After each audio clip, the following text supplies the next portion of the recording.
Il voulait repousser l'OTAN loin des frontières de la Russie. Finalement, il obtient l'effet inverse. Vladimir Poutine va devoir vivre avec une alliance atlantique qui est de nouveau en train de s'étendre vers l'Est.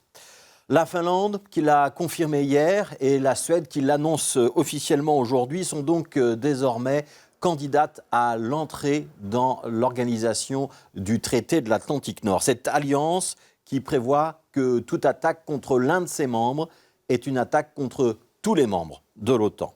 À ce jour, l'OTAN, c'est 30 membres. Les derniers élargissements remontent à 2017 avec le Monténégro et 2020 avec la Macédoine du Nord.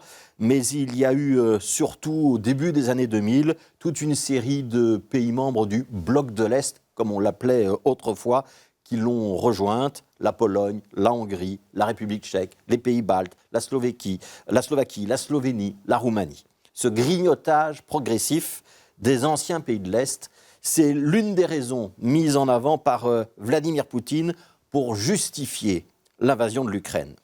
La perspective que l'un de ses voisins directs intègre l'Union et l'OTAN était perçue comme une menace. L'Union européenne, parce que c'est un concurrent économique et politique qui, en imposant une autre gouvernance, respect de l'état de droit, séparation des pouvoirs, impose à ceux qui la rejoignent de s'éloigner de la Grande Russie. Quant à l'OTAN en elle-même, dont le pilier militaire reste la présence importante de forces américaines sur le territoire européen, elle est depuis toujours considérée comme un ennemi par le pouvoir russe, et ce qui était vrai du temps de l'Union soviétique hier l'est toujours avec Vladimir Poutine aujourd'hui. Alors en voulant mettre au pas l'Ukraine, Vladimir Poutine a finalement obtenu l'inverse de l'effet qu'il recherchait. Non seulement il n'a pas réussi à prendre le contrôle de l'Ukraine, son offensive militaire ressemble aujourd'hui à un enlisement, peut-être même à une défaite, mais en prime, il a rendu l'OTAN encore plus désirable pour ceux qui n'y étaient pas encore. La Suède et la Finlande, deux pays dont le non-alignement était une signature diplomatique, ont sauté le pas vers l'adhésion. Deux riverains de la mer Baltique aussi, qui sont régulièrement survolés par l'aviation russe et dont les eaux territoriales sont parfois visitées par des sous-marins indésirables.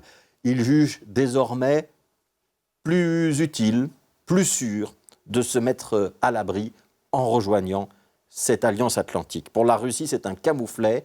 Sa frontière avec la Finlande, qu'il faut rappeler, juste en 1918 appartenait à la Russie des tsars. Cette frontière avec la Finlande mesure quand même plus de 1300 km de long.